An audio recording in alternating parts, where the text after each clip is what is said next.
जय हिंद। स्वागत है आप लोगों को फिर से हमारे एक न्यू वीडियो में। तो प्यारे दोस्तों, आज के वीडियो में हम देखेंगे क्लास 10th के बायोलॉजी के थर्ड चैप्टर, जो कि चैप्टर का नाम है जीव जनन कैसे करते हैं। उसका आज सारे VVI ऑब्जेक्टिव देखेंगे कि जो कि अब तक बिहार बोर्ड में पूछा गया है। तो आप लोग वीडियो में बने रहिएगा, वीडियो को लाइक करिएगा, और वीडियो अगर अच्छा लगे तो आप लोग वीडियो को लाइक और चैनल को सब्सक्राइब करिएगा और वीडियो को शेयर करिएगा। तो आज थर्ड चैप्टर का हम VVI ऑब्जेक्टिव को सॉल्व करेंगे। तो चलिए स्टार्ट करते हैं। सबसे पहला क्वेश्चन देखिए क्या है। पहला क्वेश्चन कर रहा है पुष्पी पादपों में लैंगिक जनन कैसे होता है। जो पुष्पी पादप होता है, जिस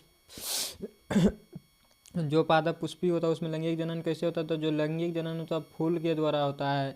जो पौधे में फूल लगता है, फूल होता है ना, उस फूले के द्वारा उसमें क्या होता है, जनन की प्रक्रिया होता है, रिप्रोडक्शन की प्रक्रिया होता है। किसके द्वारा होता है? फूले को द्वारा होता है। फूल का काम ये नहीं है कि देवी देवता पे चढ़ाना तोड़ना, ये काम नहीं। फूल का काम होता है फूल के पौधे को जनन कराने में हेल्प करता है। दूसरा क्वेश्चन देखिए क्या है। दूसरा क्वेश्चन कर रहा है मानव मादा के जनन तंत्र का भाग नहीं है। जो मानव मादा के जनन तंत्र का भाग नहीं है, इसमें से क्या है? अंडाशय नहीं है, कि गर्भाशय नहीं है, कि डिंबवाहिनी नहीं है, कि शुक्रवाहिका नहीं है। तो जो देखिए इसका ऑप्शन होगा, ऑप्शन सी होगा, शुक्रवाहिका। जो शुक्रवाहिका होता है वो मादा जनन तंत्र का भाग नहीं है। ये किसका भाग है? ये पुरुष जनन तंत्र का भाग है, नर जनन तंत्र का भाग है। गर्भाशय मादा का है, डिंबवाहिनी भी मादा का है, अंडाशय भी मादा का है, शुक्रवाहिका पुरुष का है। चलिए थर्ड क्वेश्चन देखते हैं। थर्ड क्वेश्चन क्या है। थर्ड क्वेश्चन करा नर युग्मक मादा युग्मक के संलयन को कहते हैं। जब नर युग्मक और मादा युग्मक मिलता है तो उसको क्या कहते हैं? किण्वन कहते हैं, कि मधुमेह कहते हैं, कि बोनापन कहते हैं, कि कोई नहीं कहते। देखिए इसका जो आंसर होगा, इसका आंसर हो क्या होगा? इसका जो आंसर होगा, इसका आंसर कोई नहीं होगा। इसमें से कोई नहीं होगा, क्योंकि जो नर युग्मक और मादा युग्मक मिलने की प्रक्रिया को निषेचन कहते हैं। क्या कहते हैं? निषेचन कहते हैं। निषेचन कहते हैं। क्या कहते हैं? निषेचन कहते हैं। चलिए पांचवा क्वेश्चन देखिए। पांचवा क्वेश्चन, चौथा क्वेश्चन का निम्नलिखित में से कौन एक लिंगी पादप का उदाहरण है। मतलब एक लिंगी का मतलब क्या होगा? वैसा पादप जिसमें सिर्फ या तो नर हो या तो मादा हो, उस पौधे को क्या कहते हैं? एक लिंगी कहते हैं। तो जो पपीता होता है, पपीता एक लिंगी होता है। आप लोग देखिएगा कोई पपीता मादा पपीता होता है जिसमें फल लगता है, और एक पपीता होता है जिसमें सिर्फ फूल ही लगता है, तो वो नर पपीता होता है। तो एक लिंगी पादप की बात करता है तो पपीता होता है। चलिए अगला क्वेश्चन देखते हैं। अगला क्वेश्चन 6 नंबर क्वेश्चन देखिए क्या है। 6 नंबर क्वेश्चन कर रहा है फूलों यानी कि पुष्पों में नर प्रजनन अंग होता है। जो फूल होता है, फूल के नर जनन यानी नर प्रजनन अंग को क्या कहते हैं? तो नर प्रजनन अंग को क्या कहते हैं? पुंकेसर कहते हैं। ए नंबर इसका क्या होगा? सही होगा, पुंकेसर कहते हैं। क्वेश्चन 7 देखिए क्या है। क्वेश्चन 7 कह रहा है द्विखंडन होता है। द्विखंडन किस में पाया जाता है? अमीबा में, कि पैरामीशियम में, अमीबा में, कि पैरामीशियम में, कि लिसेलेरिया में, कि इनमें से सभी में। तो जो देखिए अमीबा में क्या होता है? अमीबा होता है, कि पैरामीशियम होता है, कि लिस्मेरिया होता है, कि इनमें से सभी होगा। तो इसका क्या ऑप्शन होगा? ऑप्शन आप लोग इसको सही से टिक करिए। तो देखिए जो ये होता है किस में पाया जाता है? अमीबा में, कि पैरामीशियम में, कि लिस्मेरियम, की इनमें से सभी में। तो किस में पाया जाता है? तो जो देखिए द्विखंडन की प्रक्रिया होता है इस सभी में पाया जाता है। किस में पाया जाता है? सभी में पाया जाता है। ऑप्शन इसका क्या होगा? डी में होगा। क्वेश्चन 8 देखिए क्या कर रहा है। क्वेश्चन 8 कह रहा है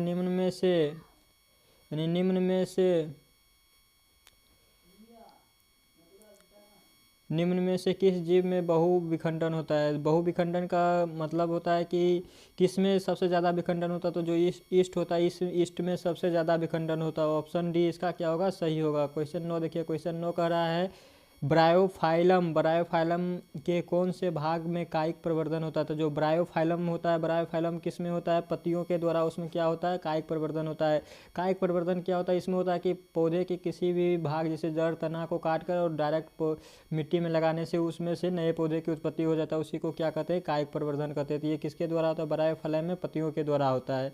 क्वेश्चन 9 देखिए। क्वेश्चन 9 कर मानव मादा के अंडाणु निषेचन होता है। मानव मादा में अंडाणु कहाँ पे निषेचन होता है? तो जो मानव मादा के जो रिप्रोडक्शन सिस्टम होता है, प्रजनन तंत्र के फिलोपियन नलिका में होता है। फिलोपियन नलिका में किस जगह पे होता है? फिलोपियन नलिका के तुम्बिका स्थान पे होता है। कहाँ पे होता है? तुम्बिका में होता है। इस बात को आपको याद रखना है। क्वेश्चन 11 देखिए, क्वेश्चन 11 करा तने द्वारा कायिक प्रवर्धन किस में होता है? तो जो तने द्वारा कायिक प्रवर्धन पत्तियों में भी हो, तो पुदीना में, अदरक में, हल्दी में, इनमें से सभी होगा, यानी ऑप्शन डी इसका क्या होगा? सही होगा, सभी में होगा। क्वेश्चन 12 देखिए, क्वेश्चन 12 करा खंडन द्वारा जनन होता है। खंडन द्वारा किस में जनन होता है? तो सितारा मछली में होता है खंडन द्वारा। खंडन का मतलब क्या होता है कि दो भागों में टूट जाता है और दोनों भाग से नए जीवों की उत्पत्ति हो जाता है, उसी को कहते हैं खंडन द्वारा जनन होता है, सितारे मछली में होता है। क्वेश्चन 13 कर कायिक प्रवर्धन संभव है। कायिक प्रवर्धन किस में संभव है? जड़ द्वारा, पत्ती द्वारा, तना द्वारा, इस सभी के द्वारा होगा। ऑप्शन डी इसका क्या होगा? सही होगा, सभी के द्वारा होता है। क्वेश्चन 14 देखिए, क्वेश्चन 14 कर रहा है तने पर अपस्थानिक कलियां पाई जाती है। तने पर अपस्थानिक कलियां किस में पाई जाती है? तो जो आलू होता है, आलू में अपस्थानिक कलियां पाई जाती है, यानी कि ऑप्शन बी इसका सही आंसर होगा, अपस्थानिक में। क्वेश्चन 15 करा मुकुलन द्वारा अलैंगिक जनन होता है। मुकुलन द्वारा किस में जनन होता है? तो हाइड्रा में होता है। ऑप्शन ये इसका क्या होगा? सही होगा, हाइड्रा में क्या होता है? मुकुलन द्वारा जनन होता है। क्वेश्चन 16 करा अलैंगिक जनन मुकुलन द्वारा होता है, किस में होता है? अलैंगिक जनन मुकुलन द्वारा ईस्ट में होता है। क्वेश्चन देखिए, इसमें क्या है? हाइड्रा और ईस्ट दोनों में होगा। क्या अलैंगिक जनन मुकुलन द्वारा किस में होता है? ईस्ट में होता है। और ये को ऊपर क्वेश्चन बताया हाइड्रा, क्या होता है? हाइड्रा। दोनों में क्या होता है? अलैंगिक मुकुलन द्वारा जनन होता है, इस बात को याद रखना। क्वेश्चन 17 देखिए, क्वेश्चन 17 का निम्न में से कौन मानव में मादा जनन तंत्र का भाग नहीं है? तो ये क्वेश्चन फिर से आ गया, शुक्रवाहिका इसका नहीं होगा। शुक्रवाहिका किसका है? शुक्रवाहिका पुरुष जनन तंत्र का है। क्वेश्चन 18 का रहा, क्वेश्चन 18 प्राककोश में होता है। प्राककोश में क्या होता है? प्राककोश में प्राक्कण पाया जाता है, यानी ऑप्शन डी इसका क्या होगा? सही होगा, प्राक्कण पाया जाता है। क्वेश्चन 19 देखिए, गतिशील जनन कोशिकाएं को नर युग्मक तथा जिस जनन कोशिका में भोजन का भंडार संचित होता है उसे क्या कहते हैं? तो उसे कहते हैं मादा युग्मक कहते हैं। क्या कहते हैं? मादा युग्मक कहते हैं।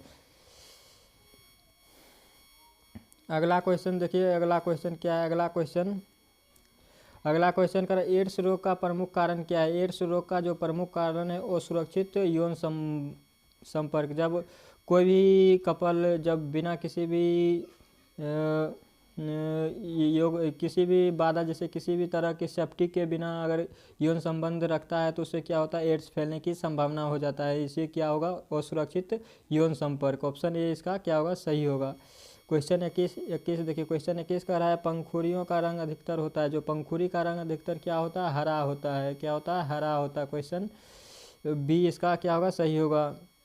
22 नंबर देखिए, 22 नंबर क्या है? 22 नंबर का फूल का कौन सा भाग फल में बदलता है? तो जो फूल होता है, फूल का जो अंडाशय भाग होता है किस में बदल जाता है? अंडाशय फल में बदल जाता है।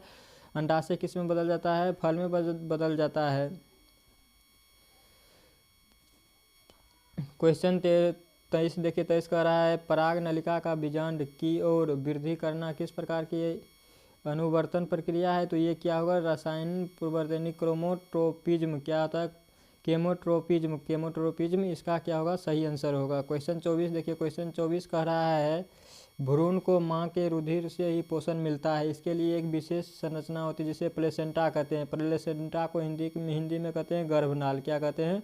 गर्भनाल। इसका क्या होगा? सही आंसर होगा, गर्भनाल। प्लेसेंटा को हिंदी में गर्भनाल कहते हैं। क्वेश्चन 25 का निम्नांकित में से कौन पुनरुद्भवन का उदाहरण है? पुनरुद्भवन का उदाहरण क्या है? पुनरुद्भवन का उदाहरण क्या होगा? इसका सही आंसर क्या है? पुनरुद्भवन का उदाहरण क्या होगा इसका? तो किस में होता है पुनरुद्भवन? किधर गया? हाइड्रा। इसका क्या होगा? सही आंसर होगा, ये इसका क्या होगा? सही होगा, हाइड्रा में। 26 का देखिए, 26 पुंकेसर पुष्प का कौन सा जननांग है? पुंकेसर पुष्प का कौन सा जननांग है? तो पुंकेसर नर जननांग है, यानी ऑप्शन ए इसका क्या होगा? सही होगा। क्वेश्चन 27 का रहा पुरुषों में यौवना आरंभ के लक्षण होता है। यौवना आरंभ के लक्षण होता है देखिए, दाढ़ू एवं मूछ का उगना सही, कंठ का फूलना सही, मांसपेशियों में उभार आना सही, यानी ऑप्शन इसका क्या होगा? डी सभी होगा। क्या होगा? सभी होगा। क्वेश्चन 28 देखिए, क्वेश्चन 28 कर रहा है स्त्रियों में यौवना आरंभ के लक्षण है। स्त्री में यौवना आरंभ के क्या लक्षण है? स्तनों में वृद्धि सही, नितंबों का उभरना सही, रजोधर्म का प्रारंभ, यानी ये सभी इसका क्या होगा? सही आंसर होगा, डी इसका सही आंसर होगा। क्वेश्चन 29 देखिए, क्वेश्चन 29 कर रहा है मनुष्यों में नर जननांग निम्नलिखित में से कौन है?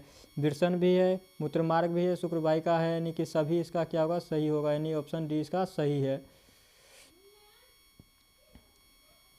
क्वेश्चन 30 देखिए, क्वेश्चन 30 का शुक्राणुओं का मोचन कहलाता है। शुक्राणुओं का मोचन क्या कहलाता है? शुक्राणु का मोचन क्या कहलाता है? शुक्राणु का मोचन कहाँ होता है? तो शुक्र वाहिका में होता है, यानी इसका बी इसका क्या होगा? सही आंसर होगा। क्वेश्चन 31 देखिए, स्त्रियों में अंडाशय की संख्या कितनी होती है? तो स्त्री में 2 अंडाशय पाया जाता है। क्या होता है? 2 अंडाशय स्त्री में पाया जाता है। देखिए कुछ इस टाइप का नरजनन तंत्र क्या होता है? बना होता है इस टाइप का। तो इसको क्या कहते हैं? इसी को कहते हैं अंडाशय। यहाँ पे होता है, इसको क्या कहते हैं? अंडाशय कहते हैं। यानी 2 अंडाशय पाया जाता है, यानी 1 जोड़ा अंडाशय पाया जाता है। क्वेश्चन 32 देखिए, मनुष्य में निषेचन के फलस्वरूप बनता है। निषेचन के फलस्वरूप क्या बनता है? युग्मनज बनता है, यानी ऑप्शन सी इसका क्या होगा? सही होगा। युग्मनज का निर्माण होता है। क्वेश्चन 33 देखिए, क्वेश्चन 33 का वृषण में बने शुक्राणु को शुक्राणु संचित होता है। जब वृषण में शुक्राणु का निर्माण होता है तो वह कहाँ पे संचित होता है? तो अधिवृषण में जाकर संचित होता है। जब आप लोग क्लास 12 में जाइएगा तो मानव जनन तंत्र के बारे में पढ़िएगा तो वहाँ पे आपको ये सारे डिटेल में पढ़ाया जाएगा। तो अधिवृषण इसका सही आंसर होगा।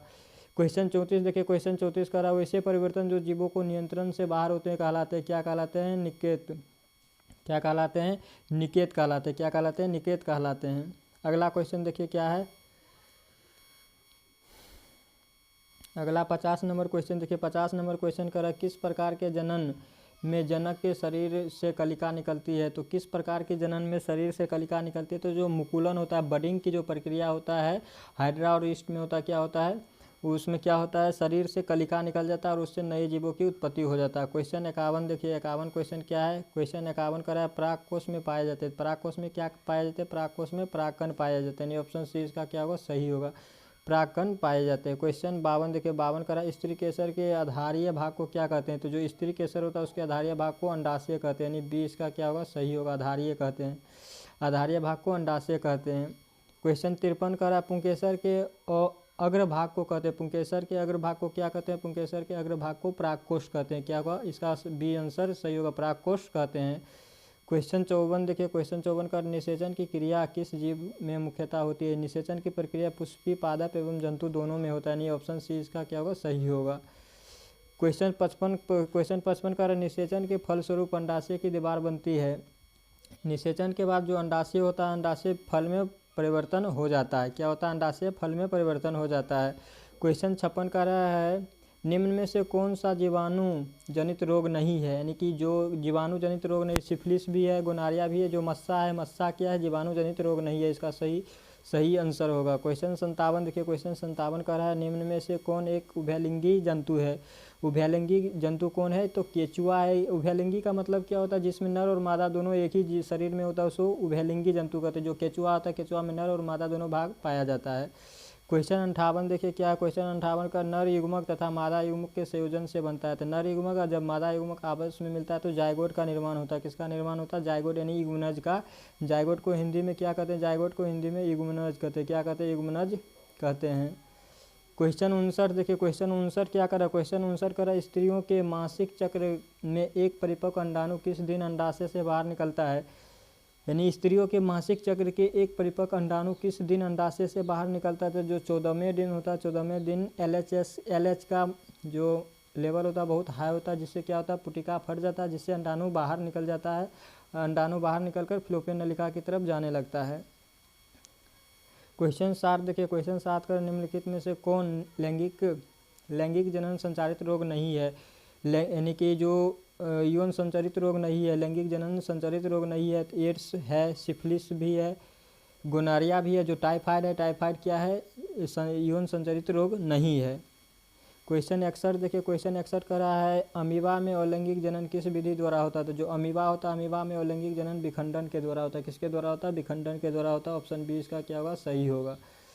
62 देखिए, 62 नंबर क्वेश्चन, पौधे में जनन अंग कहाँ पाए जाते हैं? जो पौधा होता है, पौधे में जनन अंग कहाँ पाए जाते हैं? तो पुष्प में पाया जाता है। सी इसका क्या होगा? सही आंसर होगा। पुष्प में पाया जाता है। क्वेश्चन 63 देखिए, निम्नलिखित में से किस में द्विखंडन नहीं होता है? तो जो ईस्ट होता है, ईस्ट में द्विखंडन नहीं होता है, यानी बी इसका क्या होगा? सही होगा। ईस्ट में नहीं होता है। क्वेश्चन 64 देखिए, 64 का, परागकण निम्न में से किसके अंदर बनता है? जो परागकोश होता है, पराग यानी कि क्या परागकण किस में बनता है? तो परागकण परागकोश के अंदर बनता है, यानी ऑप्शन ए इसका क्या होगा? सही होगा। तो आज के वीडियो में मैंने 64 क्वेश्चन को सॉल्व किया, जो कि अब तक कई बार पूछा जा चुका था। तो उम्मीद है कि आपको ये क्वेश्चन सभी समझ आ गया होगा। अगर समझ आया होगा तो आप लोग वीडियो को लाइक और चैनल को सब्सक्राइब करिएगा। फिर से मिलेंगे इसी तरह किसी नेक्स्ट टॉपिक पे नेक्स्ट वीडियो में। तब तक के लिए आज की वीडियो को यहीं पर एंड करते हैं। मिलेंगे तब तक के लिए। Radhe Radhe, bye bye.